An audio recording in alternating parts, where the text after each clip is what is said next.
There have been a number of racial incidents ranging from slurs to violence have occurred also on other campuses. And at Temple University, a white student union was formed to oppose affirmative action. Because of a similar racial slur against Americans. 6 white students attacked Jerry Smith and his At the University of Michigan in Ann Arbor, racist jokes on the campus radio station. And it's causing a kind of hatred and division with no healing in sight.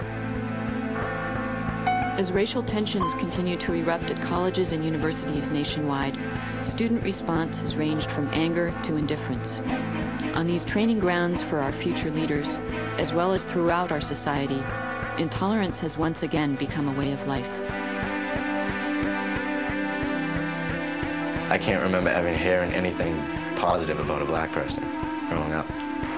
Before college, Mark Mazzone's world had been the white ethnic neighborhood of East Boston. The stereotype a lot of white people have is that they're gangsters and they're all got guns and they're all gonna kill you and you better watch out. I ask myself that question every day. Why would I be different because of the color of my skin? Across Boston, Brian Allen grew up in a black neighborhood, attending integrated schools. I mean, you can't think about that without like almost getting philosophical. Like, was the man always like that? And at one point there had to be one color. There had to be, and then it spread out, and then those two groups. But what made those two groups say, okay, this group is better because they have a certain skin color and that group is less? Now, Brian and Mark are 2 of the thousands of students attending the University of Massachusetts at Amherst. I did expect to see a lot of different races here, but I think I ended up finding a lot more. There's not a lot of minorities on campus. You can feel eyes on you. Like in high school there was only 2, and that was more than grammar school, which was only 1. And then I came here and there was, thousands. In classes, like, I might be like maybe 1 out of maybe 35 students, maybe 2 out of 75. The filmmakers brought Mark, Brian, and 21 other students from around the country together for 3 days to face each other and look beneath the surface of America's racial divide.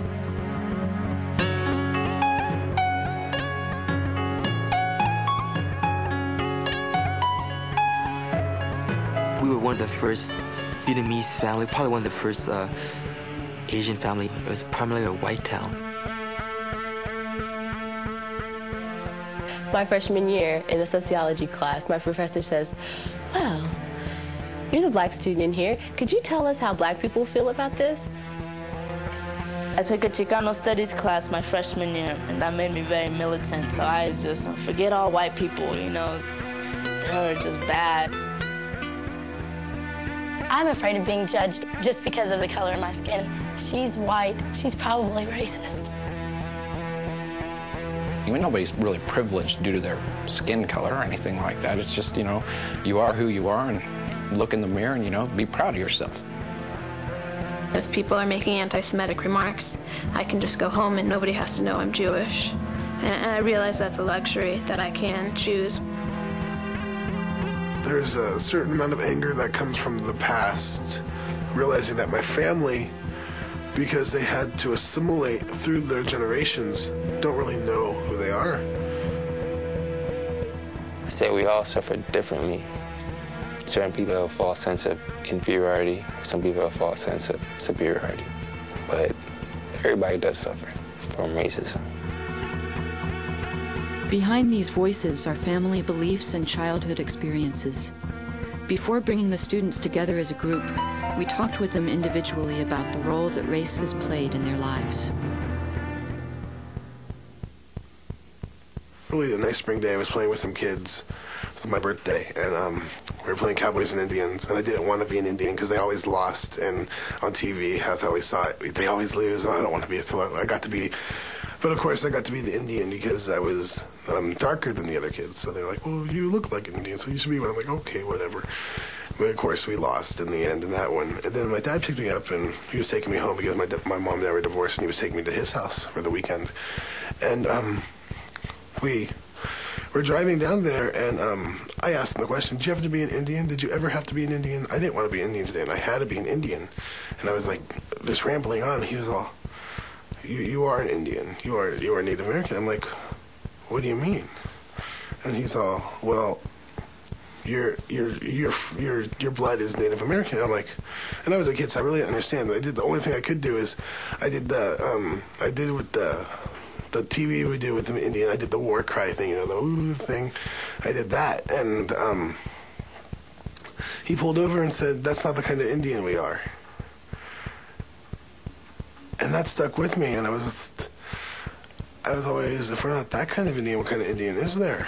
I remember in the 5th grade, we had this yearbook or whatever, and a girl signed it. I thought she was really beautiful. She wrote, she said, "Con, I know that you might be an ugly person, but to me, you're okay as a friend." I remember that. In junior high, I liked this boy, and I told my mom all about how I liked him and everything, and she said, "Well, he's Mexican American, or he's Mexican," and that was probably, and I was like, "Well, I guess he is," but I'd always seen him as just another boy, that I, thought was cute, and that was probably the first time where it hit me that, well, maybe it's not okay for me to like this boy. In school, anytime African Americans were talked about, they would be referred to as niggers, and me not knowing anything, and my parents not telling me, anything, because they really didn't know either. I just thought it was okay. So, whenever I said and talked about African Americans, I said niggers,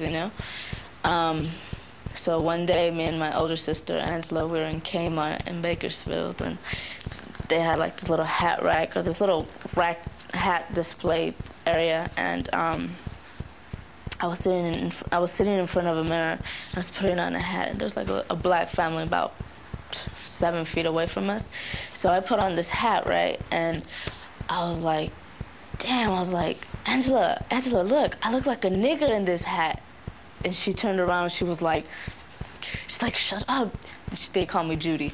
They're like, Judy, shut up. She's like, if they hear you, they're gonna kick your ass. And I was so taken aback by that because I had no idea.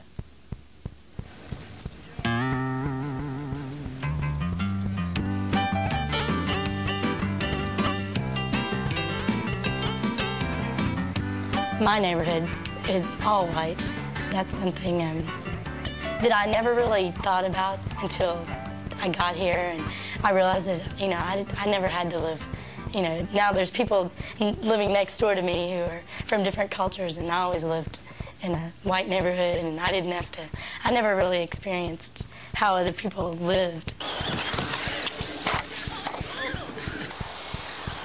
The gangs, the crime, and the drugs are the things that my parents and all my friends' parents and all the people at Channel View complain about all the time. Let's build more prisons. And that's just not the solution. Every time I go home, we have this big discussion, philosophical discussion about my beliefs and their beliefs and why I believe this and why I believe that. And they'll listen to me, but they'll not necessarily understand. It's hard. There's something wrong, or there's some sort of imbalance, whether you're able to articulate that imbalance or not, when you know that you can't have everything as the next person next to you. When you know that you have to, being 10 years old, have to get up 5:30 in the morning to go work in the fields to help your mom and dad. We always used to go across the tracks and just look at these huge houses, and we're like, wow, that's where I'm going to live one day. Me and my friends would just go out there and choose which house was our favorite, which had the prettiest lawn, the greener grass, the most trees. It was just silly stuff like that. And you go back to where we lived, and the apartment complex where it was 4 blocks long, and all the houses were the same.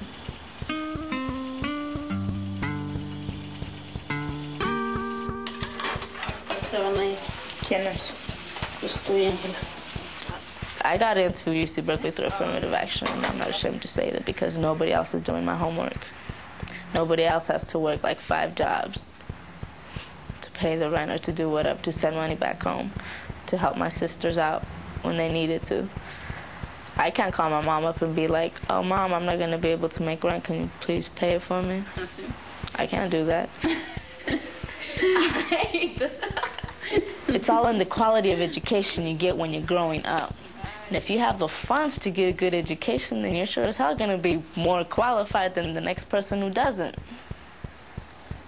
So I can't. I ain't going to stand to listen to somebody tell me that I'm less qualified because I didn't have the resources as when I was younger to get the type of education that they did. You almost out of the fire? Marco, how's school going?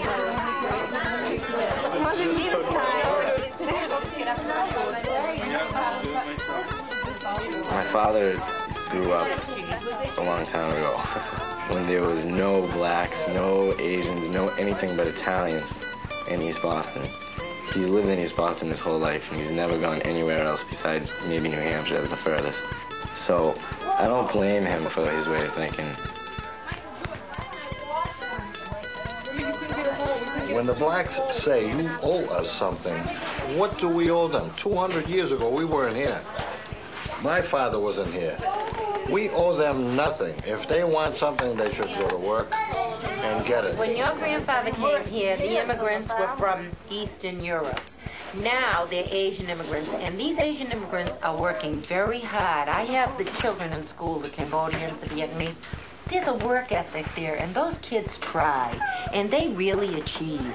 If you try hard, you can do it. When my father came to this country, he was 14 years old, got nothing for nothing. If he wanted to eat, he went to work. Today, they give everything away to everybody, and many of them don't deserve it. Some do, okay. The people that don't deserve it shouldn't get it.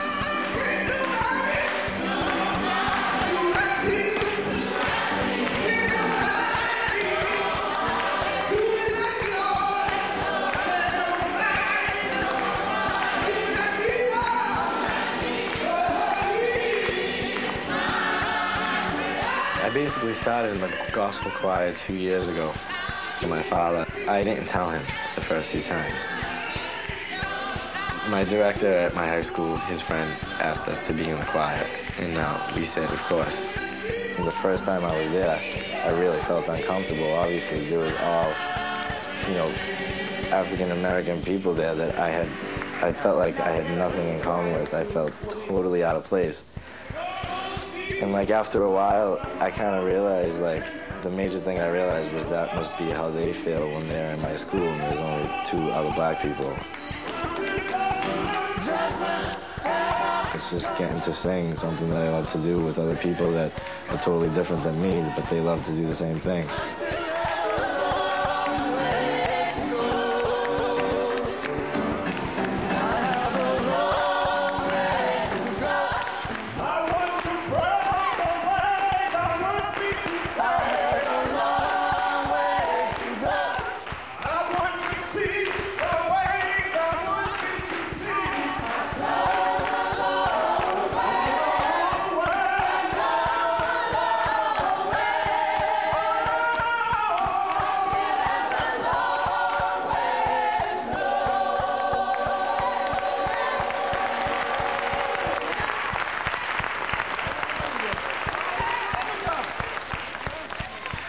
As a freshman, I came in and I had never really thought about my ethnicity, but apparently the other people had. So I'm Jewish, and I moved into my freshman dorm, and my roommate was born and raised in Texas and not very familiar with Jews. And in fact, she had told me, her mother had told her that she didn't want to go back, her daughter, to go to school back east because there were too many Jews back there. So all of a sudden, something that I hadn't really considered such an important part of me really made me stand out to some of the most pivotal people in my life freshman year. The University of California at Berkeley has the most diverse student population of all the major American universities.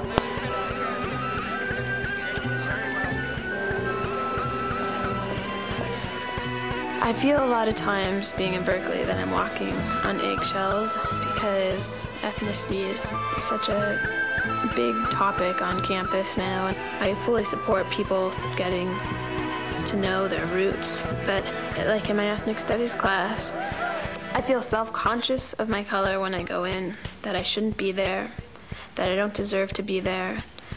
It's hard to discuss things because I don't feel like it's a free area to ask the questions that I want to ask, because it may come out racist or be perceived racist, misunderstood, or perhaps I am, but I'm in there to change, and I don't feel that it's an educational setting that permits questioning.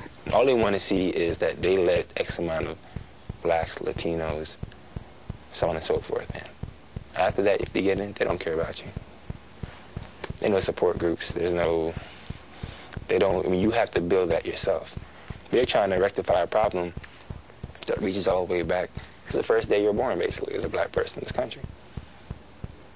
You know, you're already brought up and kind of shaped into this non-thinking, violent, emotional, unintellectual being. And by the time you get to high school and then they try to put you in a university environment, they know that you're gonna, that there's a higher possibility for you to fail out. There's a high attrition rate amongst African Americans in this university. They know that's gonna happen. You're gonna return back to your community feeling even more downtrodden because you're gonna be like, well, I tried and I failed. African American Studies major should be at the very front of the line, and then Margaret Fortune, and then the grad committee. Everybody else, move back! Whoa, buddy! Praise God. Praise God. The amount of hoops we have to jump through on this campus, you have to have something that celebrates your success. Black graduation is one of them.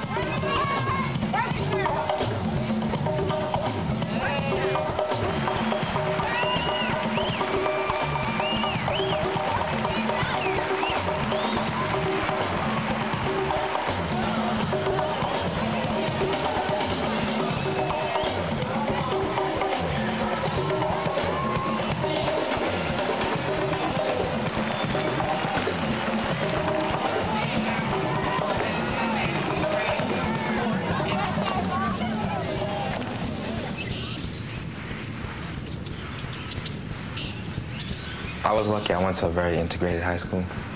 I had a lot of white friends. I knew everybody, basically. I knew a lot of people. Coming to school where there's not a lot of other minorities, we sort of had to pull together. You know, I couldn't really bridge both worlds. And if it ever came down to a choice between being black or trying to spread out, I'm gonna definitely go with my people because they've always been there. They'll always be there. So I couldn't really have as many interracial friendships. I tried if they happened, but I never really initiated them, like I would have in high school maybe.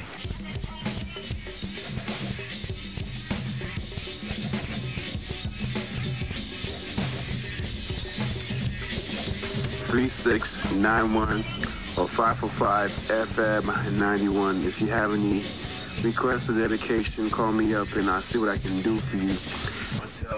One of my friends, he hates white people with a passion, you know, and I feel sorry for him because of the way society is. He's lost a piece of himself. The traditional first caller, hook him up.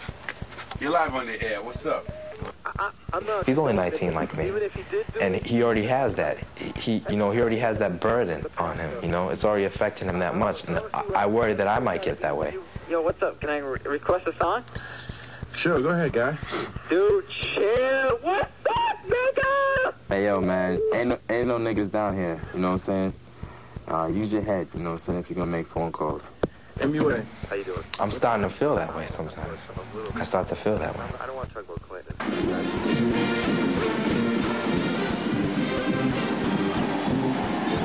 Until the 1960s, Texas A&M was a segregated, all-male school.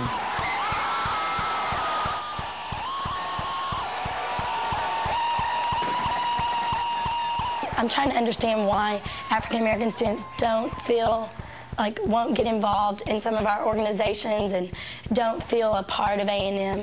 And so I felt like, okay, maybe I need to put myself in a situation like this, and it'll make me understand a lot more.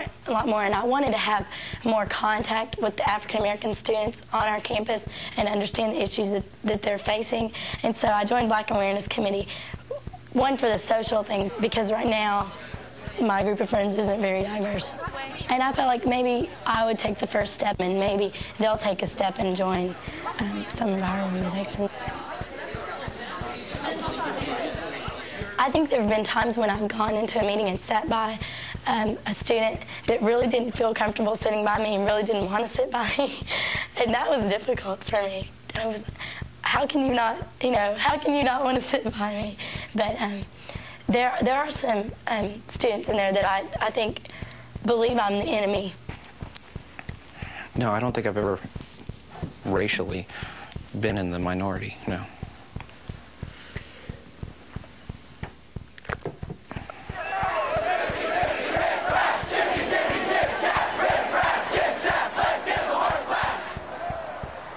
I've been sitting there with the guys outside, and it's just, we're sitting around at night and gotten into a little name-calling event to see who can think up the most, who knows the most slang terms for black people.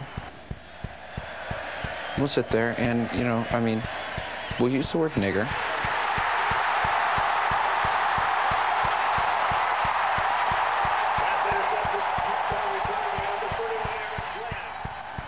Nobody openly admits it.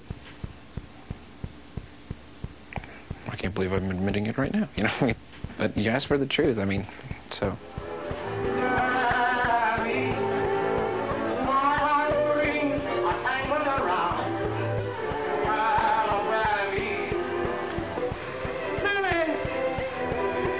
Okay, the next movie that we're going to show you is The Fabulous Dorseys. And it was you get tired. That's what it is. It's the biography of the two brothers, and they're played by themselves in the movie, Tommy and Jimmy Dorsey.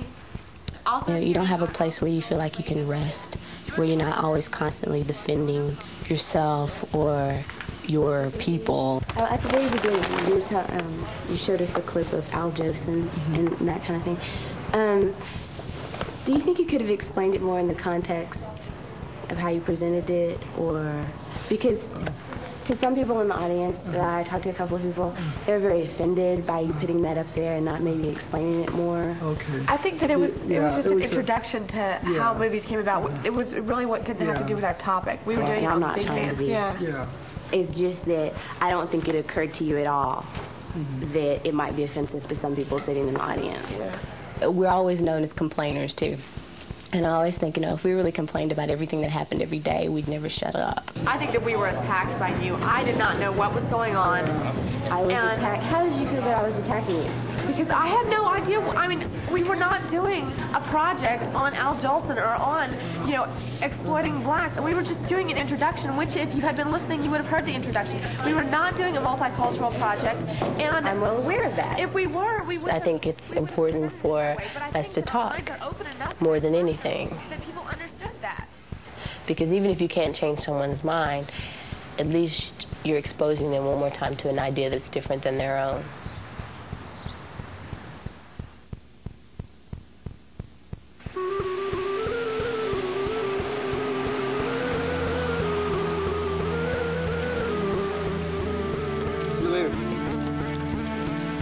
We brought the students to a retreat center in Northern California for the 3-day meeting.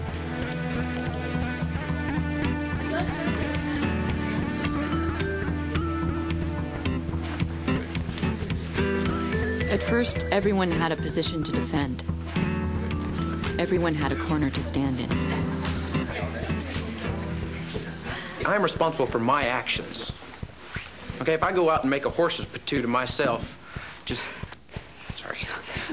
if I go out and do something like that, I'm responsible for that. Okay? Both sides of my family fought in the Confederacy.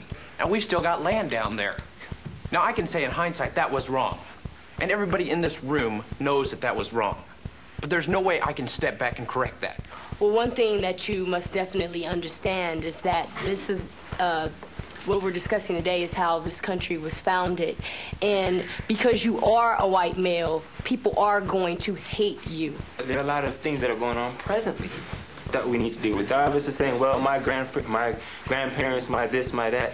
Presently, what is going on? The IMF presently, the World Bank presently, NAFTA presently, news media presently, Gannett Time Warner presently, the diamond factories presently, reservations presently, ghettos presently, barrios presently. We have to, I mean, things are happening now. Slavery still exists. The 1.2 that I think a lot of white people need to hear is that white people are very affected by internalized racism just as much as people of color are affected by internalized racism, okay? For me, being an Asian person, a person of color, growing up in this society, I was taught to hate myself, and I did hate myself, and I'm trying to deal with it. Okay? If you're a white person, you gotta know you were taught to love yourself because you're white. You were taught to think that you're better because you're white. And if you're not gonna deal with the fact that that's bullshit, that you have shit in your head saying that you are better, then you're not gonna deal with racism. I just want to say that since I've been here, I felt really uncomfortable because I feel like the minority. I feel like every time I get a look, you know, it's like blame is hitting me right in the face. And I, you know, and I know it isn't, but I mean, you can't keep blaming me. You can't blame white people. You can't, I mean, if you hate racism so much, don't categorize all white people because you're only doing it right back, and it's only making things worse. Like, I know since I've been here, failing to blame is only making it worse for me. I will not stop being angry, and I will not be less angry or less frustrated to accommodate anybody. You guys have to understand. White people have to understand my frustration because we have been oppressed for 400 years, 2,000 years, as Taji said. And you guys have to understand where we're coming from. And if you take offense, so I'm not here to tell you pretty things. I'm not here to tell you that it's gonna be all right. Let's all hold hands and live happily ever after and walk into the sunset together. Two things I want to say are, first thing, I'm an individual, and I refuse to validate anyone who wants to judge me on the basis of my skin color. I try as hard as I can not to do that to other people, and I don't like it to be done to me. Second thing is, I don't think that anyone can actively really make some changes in the institutions until they change what's internalized. That's what I have to say. I'm all for you know, judging someone on who they are and that individual at that point in time or whatever and their attitude. However, if you want me to judge you on an individual basis, judge me on an individual basis. If I go out and I shoplift, the first thing that's going to happen when those white people see me or whoever sees me is, oh, you know they all shoplift. And every black person in that store at that point in time is going to be like, damn. God damn. You know? Because it has an effect on 22 million African Americans in this country. If one black person does something, we all suffer. Every last one of us. I know for myself, I don't want to be held responsible for what somebody before me did, because I wasn't there. I had nothing to do with the decisions of other people. But what offends me, in a sense, is that the statement that I heard earlier, it seemed more to me that I can look at you, Tammy, and say, I don't blame you for that, because that's not on you. But the fact is, you still benefit from it. And that's what I need you to claim. Not that it was your fault, because it's not. But the fact is, you still benefit from it to this day. And the people who are oppressed from that are still oppressed from that to this day. That's all I wanted to say. I personally try to take responsibility for my past, and This goes deeper than No, I know it does. But what I'm saying is that I don't want you to apologize to me. I don't want you even have to tell me that you are an individual. What you need to do is do your own thing, and don't explain it to us because we don't want to know. I don't want to hear it. I mean, she was going to explain some other stuff, but you know. I wasn't going to explain. I mean, it's not like what I meant as an individual. The way that y'all took it wasn't what I meant. So I wasn't trying to say that I was separate from my people. That's all. No, I mean, that's you know, when I say I don't want to hear it, it's not. I don't want people to come up to me and tell me their plan for a. Right, I know you don't want to hear that. I don't want to hear your plan either. I mean, you know what I'm saying? I just want to sit and just talk for an hour. And I'm trying really hard to restrain myself and really listen because I feel like Kate does, and that I am not going to be listened to very much. But it seems like the tables have been flipping now. It's almost kind of, you know, yeah. I'm white. And it's like, sorry. You know? Yeah. No matter what is said, my family, who I am, we are white. And I'm going to be proud of my family because they are my family and they made me who I am. Where I'm from, rugged individualism just stands true. Life is rough all the way around, you know? I mean, you've got to get out there and put up a fight and, you know, do your work. My family taught me that everyone should get an honest day of work, honest day of pay, all that. If you work hard, you can get where you want, all that rugged individualism stuff. And yes, and that's what I taught. That's what I was taught as I grew up. And I work for everything that I get, and I do all that I can.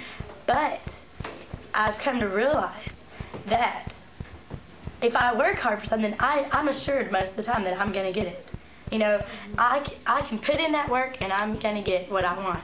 And I've come to realize that for some other cultures in our society and for some other people, that that's not true a lot of times. And they have to work twice as hard. And there's people there telling them that they can't do that. I've never actually had a conversation with my father or anybody about different races or anything like that. My grandfather's the only one who talked anything racial, and well, his dad fought in the Civil War for the Confederacy, so you can imagine his perspective.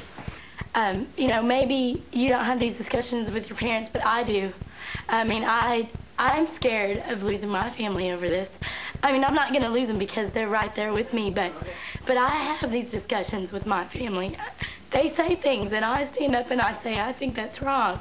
And I don't think they know where I'm coming from, and I know they're products of their history and their environment, but I understand that what they say isn't totally right. And I think you've got to make some changes, and I know it's hard with your family especially because I experienced that, but you have to. I mean, unless if you're not trying to make the change, then you're just accepting it and you're just letting it go on.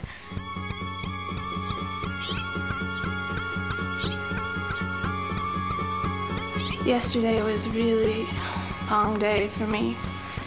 I was thrown into the white group, and I don't really relate to the white group. There are things being said about Jews right now, and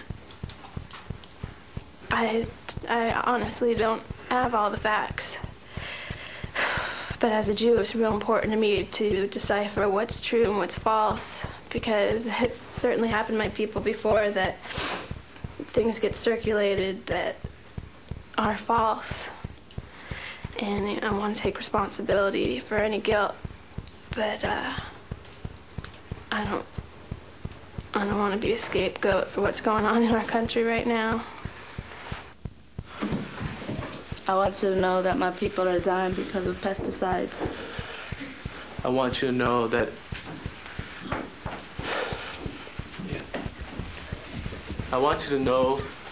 because of the system and the way the schools are, one of my cousins got killed. And after that, after I buried one cousin, another one got killed because they have nothing to hold on to into schools. I want you to know that we're not taught our history that gives us something to hold on to.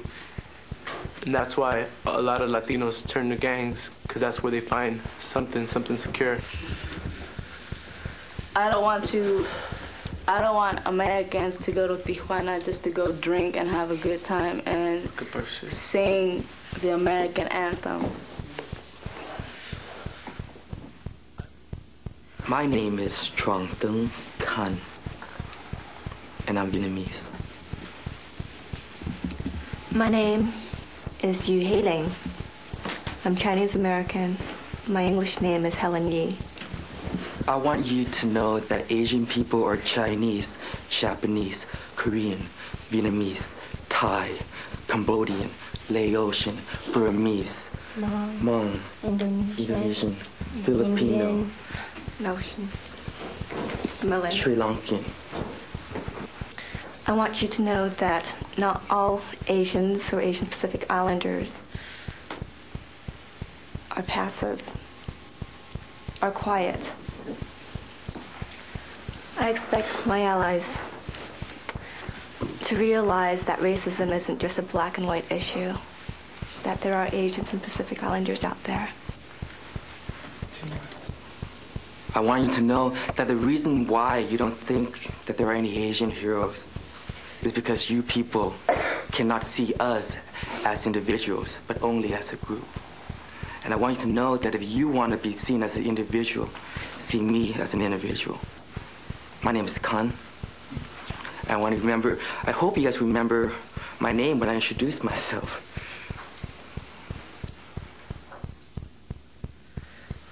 Yeah, I mean, I'm going to be honest with you. I completely believe the stereotype. Like you said, you know, Asian people are hard workers. They're really quiet. They get good grades because they have tons of pressure from their family to get good grades. That's like the contact I've had with Asian people. There aren't many where I live, so... Just what have you grown up with, thinking about Asians? I don't know. Asians are quiet, so people can't have a problem with them. You know what I mean? That's basically... I'm not trying to offend you. At least, I mean, this is just what I hear, and this is just what I've seen in my life, and you can't have a problem with them because they'll work hard, and that's it, you know. It's true, what you're saying, that these people want to make something of themselves, but why do they want to do all that? Why do they not want to have, like, political movements? It's because they just want to make a living for themselves. They want to be successful. But it's really hard. The family pushing them, saying, you have to do good, and to do good, to go where you have to go, where we want you to be, where I want to be. You can't make a fight. You can't be in a fight because you're going against the establishment. And it's really hard. And that's why a lot of times Asians are perceived as really quiet, not only because it's from our culture, but it's because it's institutionalized and it's internalized. I don't want to ever hear again, you have to choose. I don't want to ever hear again that I have to choose. I don't ever want to hear again that I have to choose. I don't want to ever have to fill out that little box. It took a lot of crying tonight for me to realize that in reality I'm just Larissa, and I am a woman who grew up in Latin America, who has white skin, and is proud of both of those things, and who's proud of being the result of a mixture. I don't ever want to hear you're not Latino because you have blue eyes and white skin. And I don't ever want to hear make a choice. You can't be both things. I don't ever want to hear choose a passport because I think I have the right to carry both because it's my heritage. Being raised in the way I was raised in a very assimilated family, and I don't want to hear from any more Indian people that I'm not Indian enough. Or for any more white people that, oh, you're too red to be white. I may not have a white blood in me, but I have the white culture in me, and I was raised in that way, and I do have it, and I feel for what white people do. I also am Indian. I'm 100% Choctaw, 100% Chickasaw, And I believe strongly in both that and everything else that I am.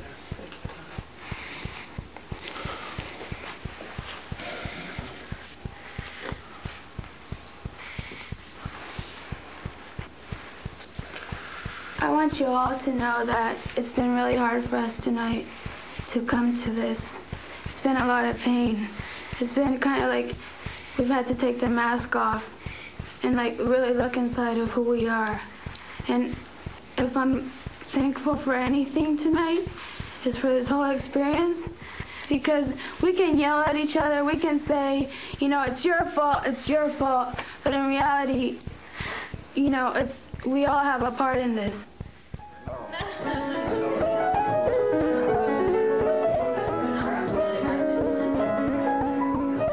And to see the Asians living in America stand up there and say their names, but still use the other names, it hurt me. Yeah, they said they're American. It hurt me. It hurt me a lot, and I really, that's the one part that really moved me. How important names were.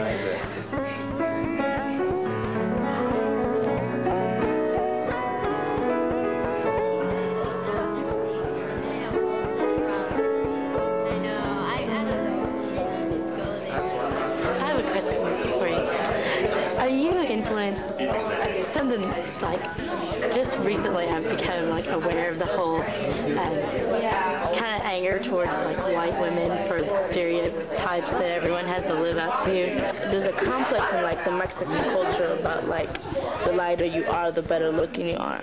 Oh really? Mm-hmm. Just this winter break, I was at home and I was sitting next to my sister, who looks very, she looks Asian, or she can also be like very Indian-like, you know.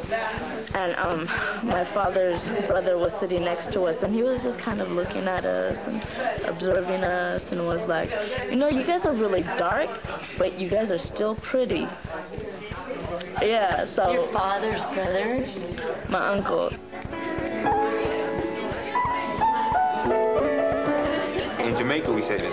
We say, you know, like they're saying something, you know, like say I'm talking to you and you go, you know, da-da-da-da, see, you know, it's like you understand. Yeah. You know what I'm saying?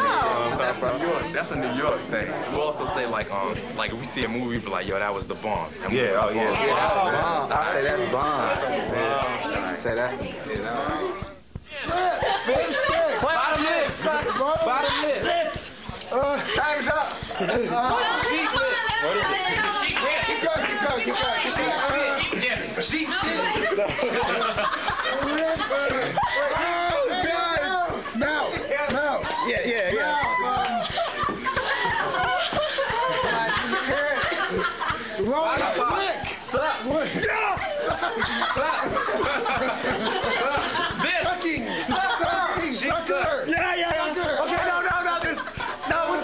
Lamb sucker. What is this? A sheep. A ram. What is it? It's another word for sheep. Go. You go. Goat is not a sheep. A goat is not a sheep. It's not a goat.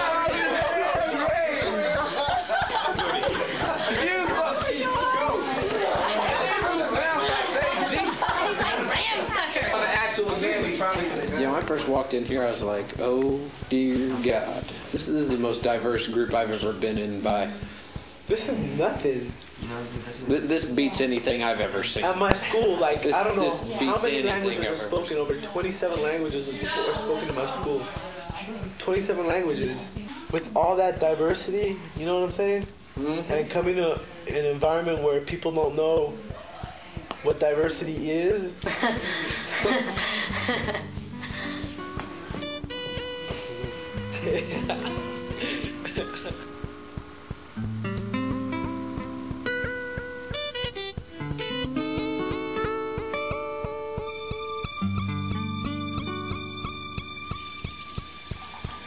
I love to clean the kitchen. It's really kind of funny. Or maybe it's me getting in touch with my female identity. I don't know. Your female identity is cleaning up the kitchen. Cooking and cleaning the kitchen. I don't like cleaning the house. I like the kitchen. Holy crap.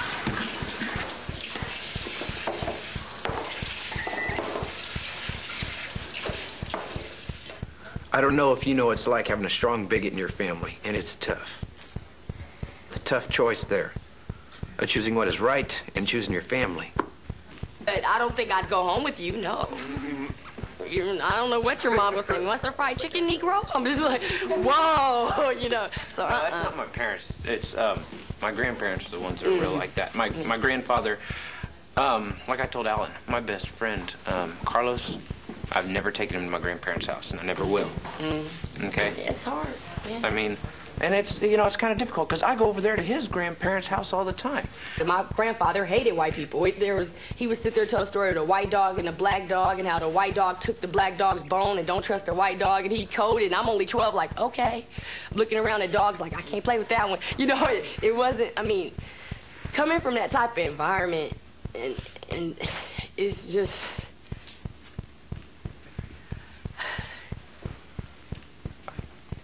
that my people, it's like my personal life, my father is just shut down. He won't talk about it. Knowing that on Christmas Day when he was 18 years old, he went to Nam, fought, got shot, killed people. His best friend was killed there. He watched his best friend die. He came back for this country that he doesn't even really believe in. He just lives in. I mean, and coming from Texas, and he won't talk about it. It makes me very angry, and that anger plays just a big role in how you present stuff, you know, and that's why everyone's all personal. I'm like, personal? I don't want to get into personal life because I don't think you guys could swing it. I don't want to have to go through that, and if I did, I still wouldn't want to cry. And it's funny how, like yesterday when all this was over, I did take time out and cry, but I cried by myself. Yesterday when you were touching my hair, remember? Like, it might have not meant anything to you. But to me it did, because it was communication. You know, it's like, it was touching, and it was very nice, because to be honest with you, not a lot of black women have done that to me. And so, knowing how strong you feel about your race and about your womanhood and, you know, like, about yourself, and then all of a sudden, you know, like touching my hair, that was just, to me it was like a nice contrast. Everybody knows the grammar school thing about we're all equal, you know what I'm saying? But now you have to take action to make out there what the idealism is, you know what I'm saying? Because God created us equal, but man made it so that we ain't. Like, when you mean action, like, what do you mean action? I mean, in a way, I'm thankful that I don't have to worry about it, because I'm all set, you know? Yeah. And I know that. I do know that. I don't know what the hell you're gonna do. I don't know what you're gonna do. And yeah, I'm concerned, but I don't have to worry as hard as you do. And I know that. It's either we gonna work together or we gonna all die. You know what I'm saying? It's just gonna blow up, cause it ain't gonna be just here. What the hell do we do? I don't know. And I came here this weekend hoping to find somewhat of an answer, and it's only like been like going over there and over there instead of like right over there. Well, maybe that's my idea of action. Your life has to become a have to. Every day I have to interact. You know what I'm saying? To help, you have to interact. Every day. 365 days a year, wake up with the idea, yo, this has got to end. Show me your courage, you know what I'm saying? And I respect that. And I'll work with you. Come to me or come to a black function. And even if they be like, you know, what are you doing here, white boy, whatever, stay there. And I'm not asking you to take the pain that I felt, you know what I'm saying? Because I wouldn't wish that on nobody. But that's action. Don't believe in the stereotypes. Black people aren't niggas. Latinos, they're not shiftless or lazy, you know what I'm saying? Indians aren't drunk. You know, Asian people don't study all the time. And I'll be like, you know, not all white people are racist. Not all white people hate me. And I have to force myself to say that. If I have to do that, then you have to do that. Because when I do that, I'm putting my neck out. My people can easily just be like, yo, get out. You know what I'm saying? Get out. Don't hang in the square no more. Get out. You know what I'm saying? So you do that too. To the point where we'll be there together in the square, you know what I'm saying? The people that are trying to work, and we'll be the majority trying to, you know, work on our own people. Like we said, we want our allies to go back and tell their people, and go tell it on the mountain, you know what I'm saying? And have him tell somebody, and have him tell somebody, and have him tell somebody, and tell them every damn day.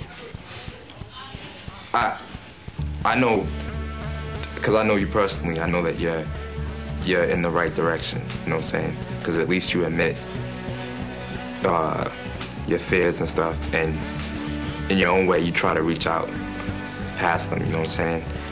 And I think it's gonna be interesting for me to see, you know, when I go back to see if I can let go of some of my anger, you know what I'm saying, and try to reach past that too. So can't wait to see what's up, because our school is like a microcosm of what it's like out there. So.